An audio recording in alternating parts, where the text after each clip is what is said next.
This is a story called The Runaway. There's a young family living and working on their own farm. There's Mary Ann, aged 8, and her parents, Tina and Darren, who are newlyweds, and Tina is Mary Ann's stepmom, but she just called her mum as she's brought her up since she was 3 years old. After Tina and Darren have been married for a few months, Tina discovers that she's pregnant and all of them are overjoyed and they can't wait for the new baby to arrive. However, when the baby is born, she is over 3 months early and is very poorly, meaning that Tina has to spend all her time at the hospital. Mary Ann is feeling quite left out because all the attention is going on baby Elizabeth. After baby Elizabeth is well enough to come home, everything goes back to normal, and Mary Ann adores baby Elizabeth. When baby Elizabeth was about a year old, Tina started working for an American man who's a writer. Her job is to type up his stories as he tells her what he wants to write. She arranges for Elizabeth to be looked after by her friend, who's a childminder. Darren wasn't happy about the situation, especially when Tina began working in the afternoons instead of the mornings, and on a few occasions she didn't come home whilst really late. Darren phoned Tina at work and demanded that she came home, but she told him that she was still working and she'd be home when she was finished. As a result of this, all they did was argue, which really upset Mary Ann. One night about 8 p.m, Darren decided to put the kids in the car and to go to the house where Tina was working. When he got there, Tina and her employer James were drinking champagne, and Darren assumed they were having an affair. Darren and James started fighting, but Tina managed to stop them. Then she asked Darren where the kids were. He said they were in the car, but when Tina looked, she discovered that Mary Ann was missing. It was the middle of winter and it was dark and snowing heavily. Tina and Darren were frantic with her. Once word got out around the village where they lived, everyone came together to help find Mary Ann, but no one could find her. The police called off the search until the following day.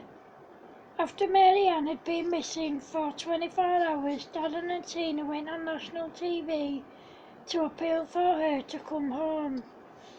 The whole village helped with the search for Mary Ann, and concern for her health and safety was growing.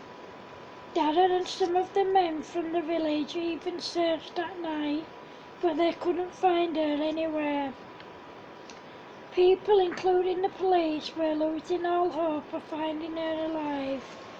What no one knew was that Mary Ann was being looked after by a man called Carl, who had come across her sleeping in the woods. She was cold and wet, and he took her back to his home.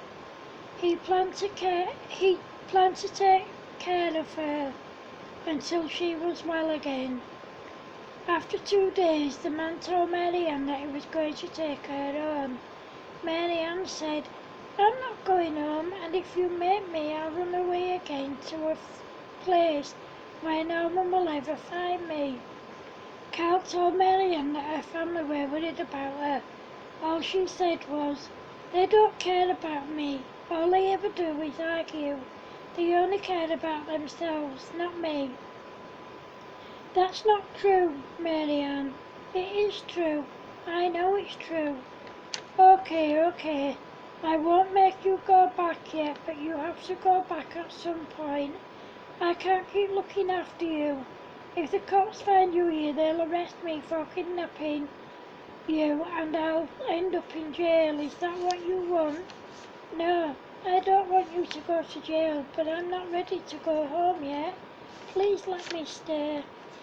Carl let her stay for 2 weeks, then he told her that it was time for her to go home, 3 days after her 9th birthday.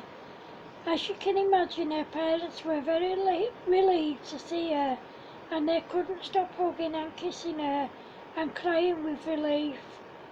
Once everyone in the village found out that Mary Ann was home safe and sound, they were all very relieved and happy. However, at first, Mary Ann refused to tell her parents about Carl. She didn't want him to get into trouble. After a long talk with the police, Mary Ann told them and her parents about Carl. They went to see him and he didn't get arrested because he looked after Mary Ann. It turned out that Carl wasn't on the phone and that he was unable to drive because his car was out of service. The police were happy that he'd looked after Mary Ann and that he hadn't harmed her. Tina and Darren told Carl that they needed a farmhand, and if he wanted the job he could have the farmhouse too. Of course, Carl agreed. It turned out that him and his wife had recently split up, and that's why Carl was living where he was. Carl decided to get in touch with his wife, and after their talks they decided to give their marriage another go. Carl, his wife and their 6 kids all moved into the farmhouse where they lived for many years. They became good friends with Darren, Tina and their kids. The end. Thank you.